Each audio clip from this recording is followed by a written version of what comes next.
Till we come to see the world under attack.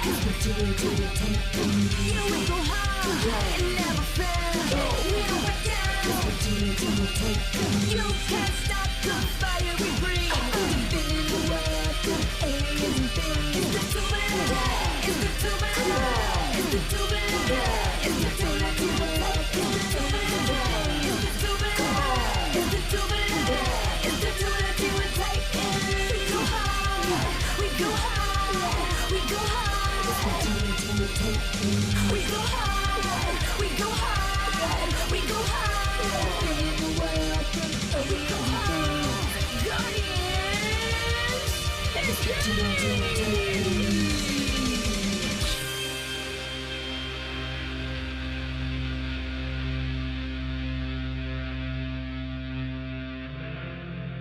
An idyllic scene in the serene woods outside of Dragon Cove is interrupted as what appears to be a sinkhole is suddenly manifesting. Seemingly crawling from the center of the earth, a vessel, roughly the size of an aircraft carrier, fills this newly formed chasm. This is undoubtedly it. This is where the geothermal technology is hidden. Inside this mysterious vessel, we see the bridge of the ship being manned by two reptilian humanoids. One has feathers covering a portion of his frail body and is adorned in glowing goggles and a white lab coat. His oversized, sickle-like toe claws tap excitedly on the metallic floor. To his left stands his counterpart. She has a wide, low skull with small horns pointing out the sides. Her giant frame consists of interlocking knobs and plates of bone. The mountainous entity easily dwarfs her compatriot. She clutches a massive club in her scarred and battle-worn hands. Brother of mine, are you certain this insignificant corner of the sphere is where we need to be? Are you questioning my abilities, sister of mine? Do I question how you go about your business of wanton violence and chaos? Dearest brother of mine, I mean no offense. It is just this is the third time you have made such a proclamation. I have made offers of recompense for the errors generated by these faulty scanners. If we were on anything better than this inferior craft, we would not have wasted so much time. Dearest sister of mine. A door on the bridge opens, and a metal humanoid figure enters. Their body shines like freshly polished chrome, and their face is a single glowing red oval. A faint red glow can be seen emanating from the joints of the metal humanoid. You knew the qualities of this ship before we made our break to the surface, and your arrogance has placed us outside, near a populated area and almost out of fuel. For your sake, you had better be right this time. Hera, if Erald has failed again, you have my permission to throw him into the next magma pool we come across. Launching cloaked probes now. They will be undetectable to the surface world's technology. We will have our answers momentarily, Harbinger.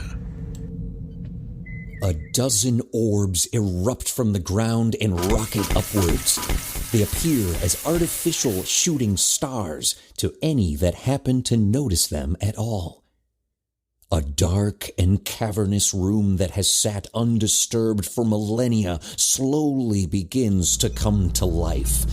A single blinking light becomes 2, then 4, until a large monitor illuminates a corner of the room.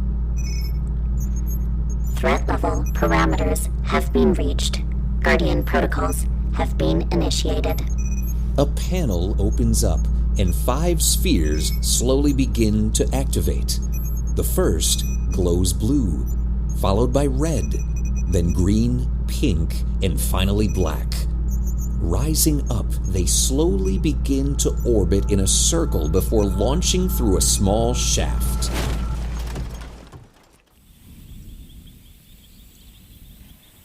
A woman dressed in khaki shorts, flannel shirt, and hiking boots makes her way to the top of a small rock formation in the middle of the woods. Let's go, action scientists. You can't understand photosynthesis by simply looking at pictures in a textbook. Look around. Find examples of what you've been reading with your partner. We'll share our findings in 30 minutes. An athletically dressed teen in a dark blue tracksuit scrambles up the hill, followed by another fashionably dressed, slender young man in pink. Both are yards in front of the group. Come on, Ha-Nuel. The faster we get this done, the faster we find you a nice shady area. This is awesome. I knew that buying this hiking ensemble would be worth it. Not only do I look amazing, but I'm staying super cool. You're never allowed to question my shopping skills again, Gwen. You're killing me. Well, can you at least pick up the pace? I don't want anyone to beat us to the top. Not all of us enjoy perspiring, Miss Swim Team Captain. I'm not ruining a $300 pair of boots for a 50-point bio assignment. A muscular teen in a red varsity jacket is in a heated debate with a lithe young woman dressed head to toe in loose-fitting black clothing. This is ridiculous, Benny. Why are we out here sweating and ruining our shoes when there are perfectly good virtual nature hikes we could watch online? Is this 1985? Stop your complaining. Are you honestly saying that you would rather be in a stuffy classroom with no AC instead of out here? No funky school smells, just some quiet nature and... Oh, sweet! I could totally jump over that tree stump and land on that rock. Come on! I can't believe I let you talk me into this stupid field trip. I was perfectly fine staying behind in detention. A trio of students casually make their way upwards, trailed by a lone individual in an army jacket. A well-dressed girl is followed by a lumbering boy in a Letterman jacket. The lean teen in the green coat seems lost in their studies, as every other step appears to be a stumble. Huh. Interesting. At what point do we see more Tsuga heterophylla or Tsuga mertensiana? Is it a matter of elevation, or... Move, you pleb. Ew. What is that huge rat? I think it's a squirrel or something, Desdemona. It's just Proteomotor. It's fairly docile. It's just looking for some food. Jay, you stupid nerd. That's just a raccoon. I thought you were supposed to be smart. If you read something other than a playbook, Reginald, you would know. That's what I said. Sweet spaghetti monster in the sky. When's the last time you read a book without pictures? What'd you say, nerd? Let go of me! As Jay struggles to escape the grasp of their massive opponent, Benny comes bounding down a higher point of the hill. Put the human encyclopedia down, Reggie. Do not make me come over there. Coach might look past your little stunt in juvie, but we all know you're just a thief who can throw a football. So why don't you back down before you get another strike? Gwen and Ha-Nuel begin to quickly make their way to intervene. Scarlett begins to move purposefully down the small incline behind an incensed Benny. Pulling Jay from the bully's hands, Benny thrusts himself into harm's way. That's right, you troglodyte. I have been in juvie, where I got beat by people way scarier than you. You think I'm worried about going back? Try me! Miss Turner. Reginald aggressively stares at Benny as tensions are reaching their boiling point. Gwen and Ha-Nuel attempt to run interference, while Scarlett tries to get the attention of the enraged quarterback. Guys, calm the heck down. Jay, you okay? This has escalated very quickly and seems like it's not just about me being snarky. Just some rich douchebags trying to assert some make-believe dominance. Benny! You can't afford to get in trouble again. They'll kick you out of school. That is so fetch. The Salvation Army Queen telling someone what they can afford. Report of the potential tussle has finally reached their chaperone, and Ms. Paige Turner speedingly makes her way from the top of the hill. Pages fall from her clipboard as she hopes to stop any bloodshed. You see what I'm talking about, Benny? Nobody on that team or this school really likes you. That's why you have this group of Powerpuff Girls protecting you. Whoa, who are you calling a Powerpuff Girl? Yeah, check your pronouns. Calm down, Powerpuff Nancy boys. Strike 2. Oh my god, whatever. Gwenny, are you really going to side with the criminal and his freak show friends? Sorry, Desi. I'd rather join the circus than hang out with you clowns. That's enough of that. You know how hard it is to get permission for a day field trip, and I refuse to let you all ruin it for the other classes. Jay, can you work with Benny and Scarlett? We'll let Reginald and Desdemona work together. Come on, everyone. Let's find that photosynthesis. The rest of the field trip progresses uneventfully. Later that night, Benny, Scarlett, Gwen, Ha-Nuel, and Jay are all enjoying some private time and reflecting on the day's events. Jellybean, your dad's gonna start that movie with the dinosaurs, the one you like? Mom, it's Jurassic Park, and I'm not really in a movie mood. I'm just gonna tinker for a bit. I'll come down later. The young amateur inventor works slowly and deliberately on a collection of loose electronic parts. Ah! Ouch!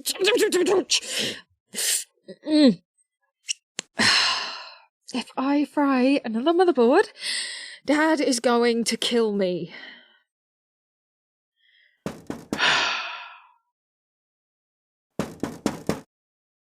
What in the world? Is that another bird? Jay's room is bathed in a pale green light. A small glowing sphere floats outside their closed bedroom window.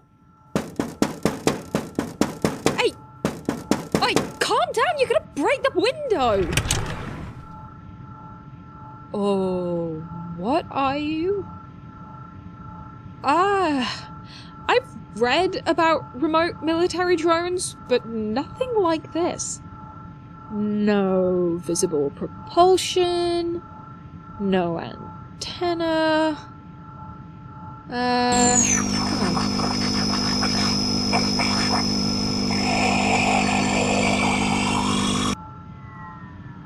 Jay has their body bathed by a neon green light as the mysterious floating orb bobs in front of them. The light pulsates up and down their body until the light fixates on the teenager's hands.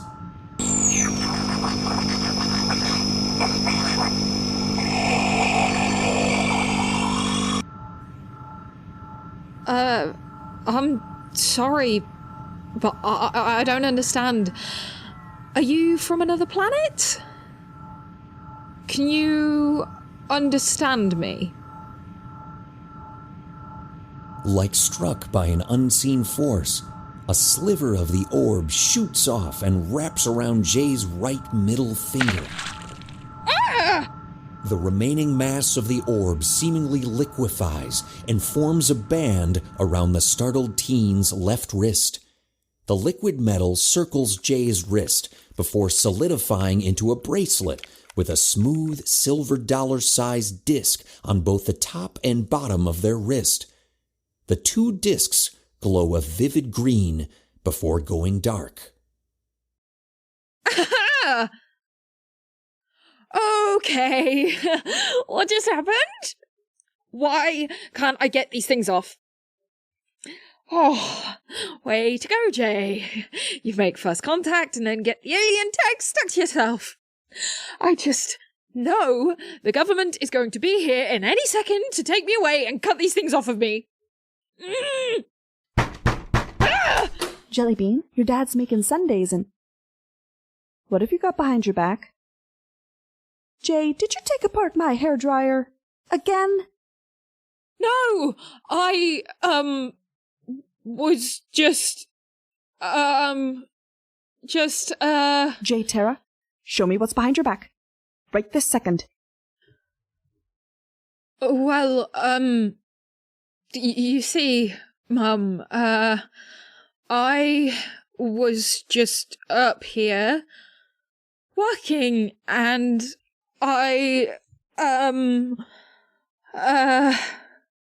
Oh, you made yourself a bracelet.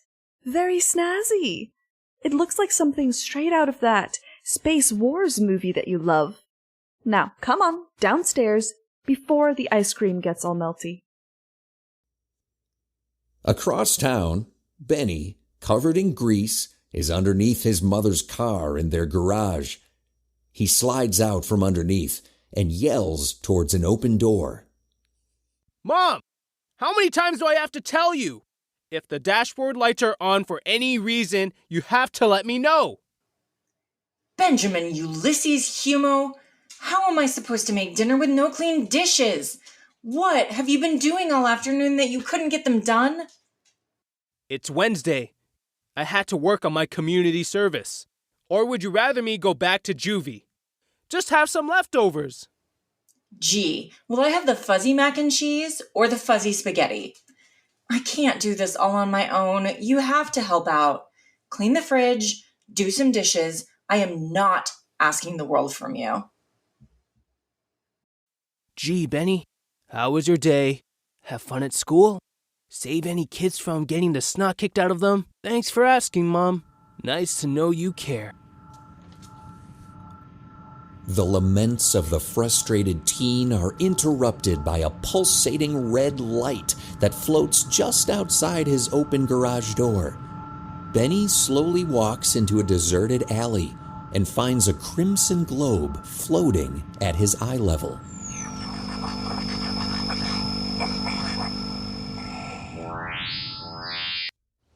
In her backyard pool, Gwen races against an unseen foe. All alone, save for a loyal but sleeping Siberian husky, the captain of the Vermilion High School Fighting Dragons swim and water polo teams pushes herself to exhaustion, reaching the end of the pool. Slower? Ugh, come on, Gwen. You can do better than this. You're the anchor of the relay for a reason. They're all counting on you. You have to be better. Gwen! Dad said get out of the pool. You need to eat dinner. I'll be in 20 more minutes. That's what you said 30 minutes ago. I promise this time. The athletic teen dives back into the pool and races to the far end as her bewildered sister returns inside. Gwen swims with such determined focus, she fails to notice the pulsating blue orb descending towards her pool. Dad, I said 20 more minutes. You don't have to start flickering the lights off and on. What the heck?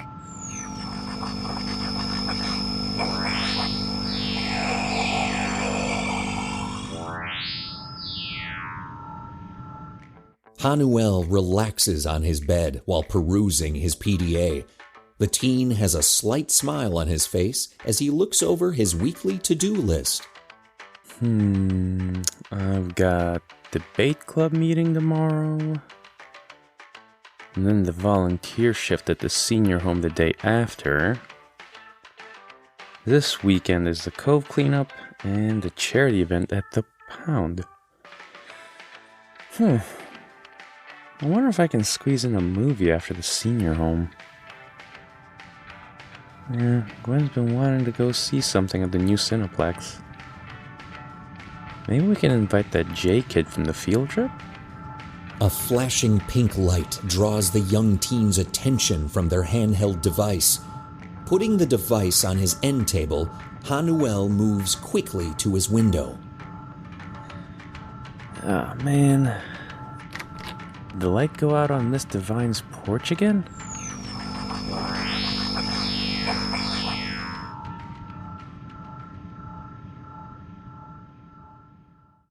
Across from Vermilion High School, Scarlett sits on a swing listening to her Walkman. She slowly sways on a swing and passively looks toward the school. But I'm letting go. I'm letting go. It's a history that never really grows. I'm letting go. I'm letting go. It's a silent wind, never really blows. I'm letting go. Bum, bum, ba-dum, bum, bum.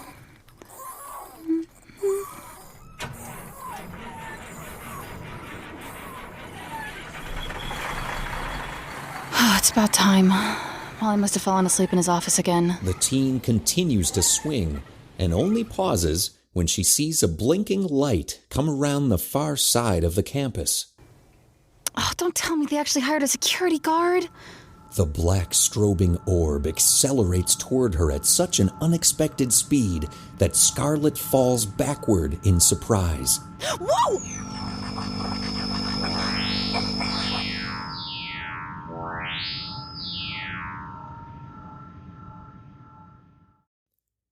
The next morning at Vermilion High begins as any other. Students rush towards classes and teachers prepare to begin their lessons. In Dr. Alistair's English class, Jay sits in the front of the class, pencil in hand and notebook open. Benny and Scarlett sit in the back, and the duo of Gwen and Ha-Nuel enter right as the bell rings.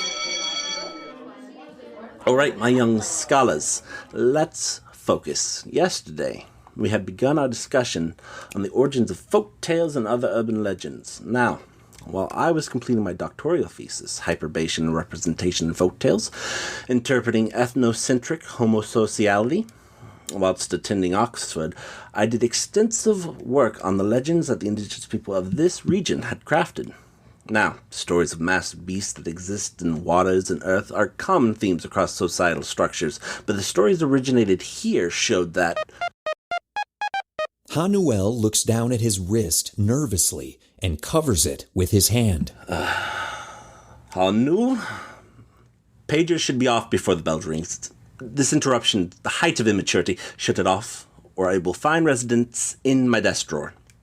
Now, as I was saying, the indigenous people of this region spoke of massive... Benny looks at his wrist as the small circular screen begins to glow.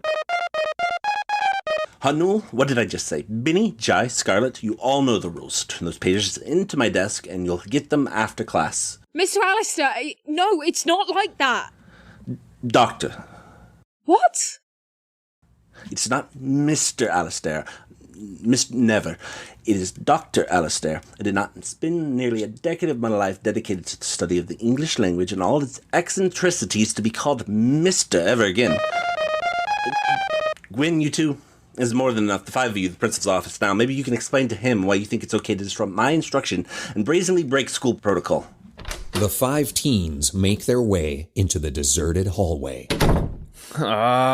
My folks are gonna be pissed when they find out I got sent to the principal's office over a pager I don't even own. Same. I don't even know why this watch is beeping like this. Wait.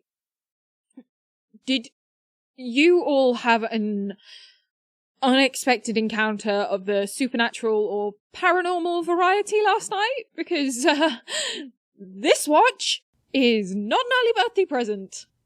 Oh, thank God. I thought I was going crazy or had the most vivid dream ever. Hey, guys, is anyone else's watch starting to vibrate?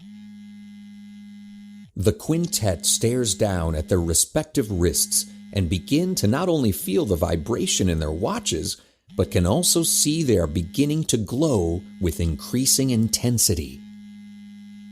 This is getting a little conspicuous. Follow me. Benny leads the group quickly to the end of the hall and begins to move up the staircase.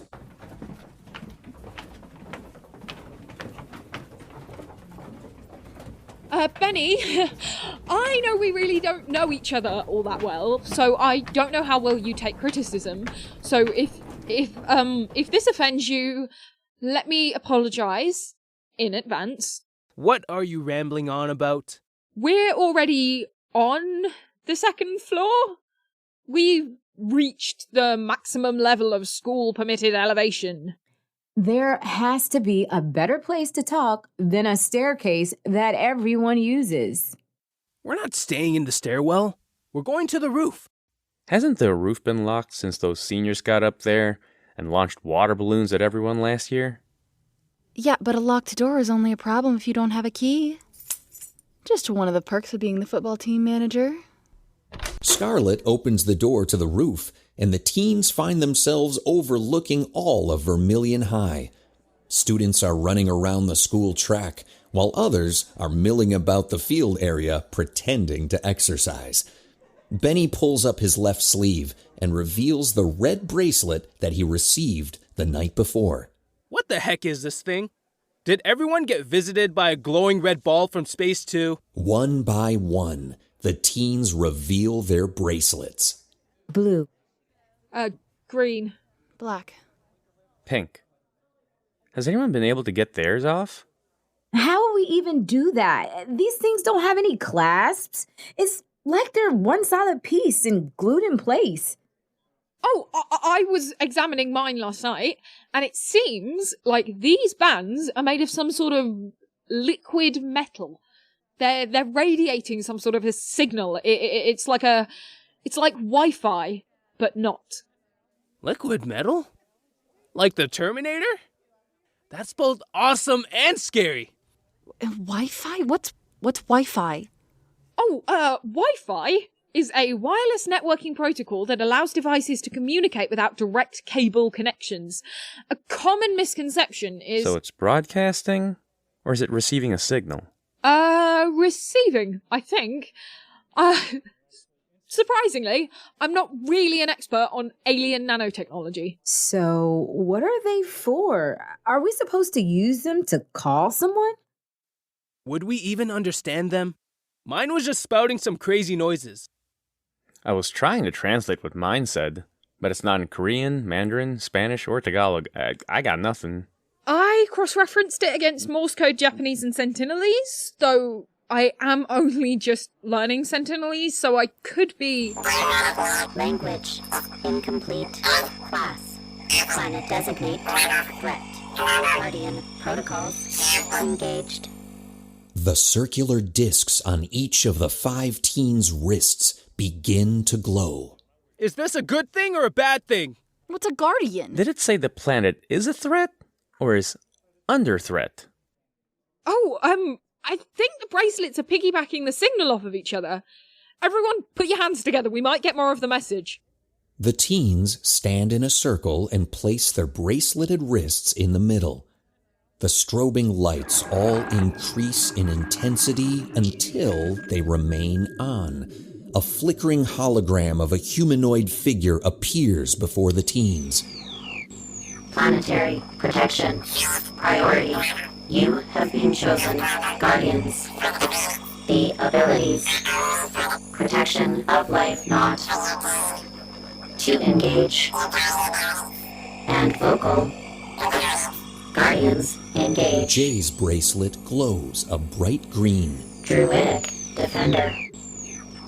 Gwen's bracelet glows in intense blue. Hydro hoplite. Ha-Nuel's bracelet glows a dazzling pink. Storm sentinel. Benny's bracelet glows a deep red. Higher paladin. Scarlett's bracelet glows a hueless black. Nova knight. The flickering image begins to repeat a motion, moving its right fist to its left wrist and rotating it 90 degrees clockwise. What is it doing? I think that's how we turn the bracelets on. And what does that mean? What happens when we turn them on? Oh, This is amazing. And befuddling. Some aliens want us to protect the planet? Why would they pick us? There has to be literally thousands of better suited people. Shouldn't we, I don't know, contact the police or the government? This is way over our heads. And tell them what? That alien selected us to protect the Earth, and now we have technology that we can't take off? You think they wouldn't lock us up and start with the experimentation? Yeah, that is what happens in the movies. Guys, think about this. What threat could possibly be coming that the government wouldn't know about or try to stop before we could even get involved? The quintet of teens looks around and sees that one of the football field's light poles has crashed to the ground and students are fleeing the area. That was oddly coincidental. What made that roar?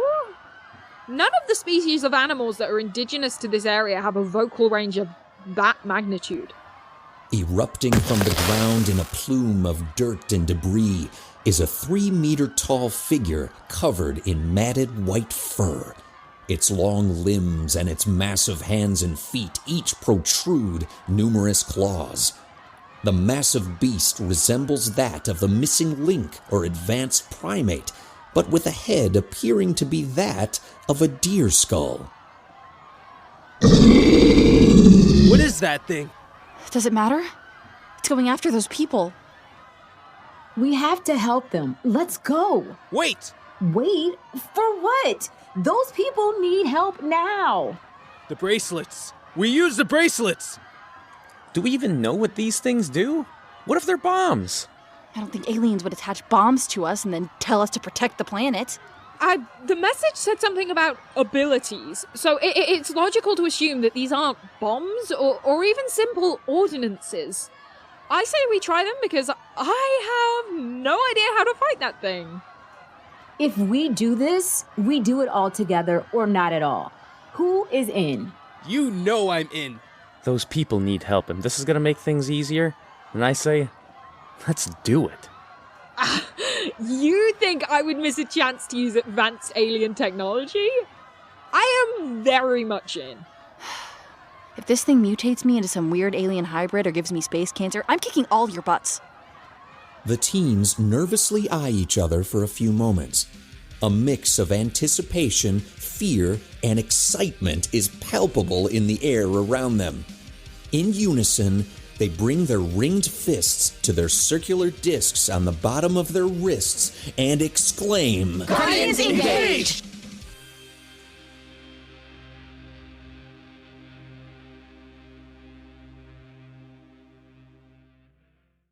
Tubular Teens with Titans is written and produced by Velvet Fiend Rabbit Productions.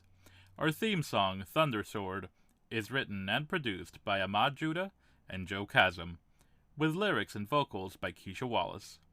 If you liked what you just heard, please head over to the podcast service of your choice and leave us a rating and a review. It truly helps more people find the show.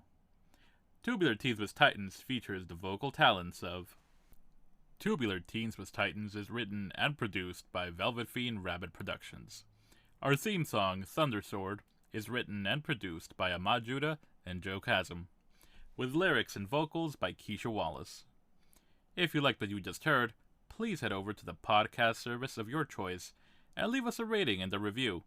It truly helps more people find the show. Tubular Teens with Titans features the vocal talents of...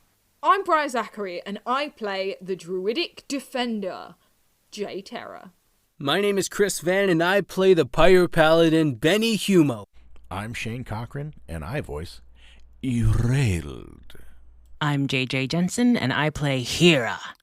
I'm Tim Loika, and I play Storm Sentinel, Ha-Nuel Yasao. I'm Keisha Wallace, and I play the Hydro Hoplite, Gwen Avalon. I'm Michael Waldschlager II, and I play Harbinger. I'm Noah, and I play Johnny Dakota. Marie-Claire Gould as Ms. Paige Turner. Kyle Gould as Reginald Thaddeus III. I'm Sarah Joy, and I play Mrs. Bonnie Humo. I'm Shayne Patrick, and I play the narrator.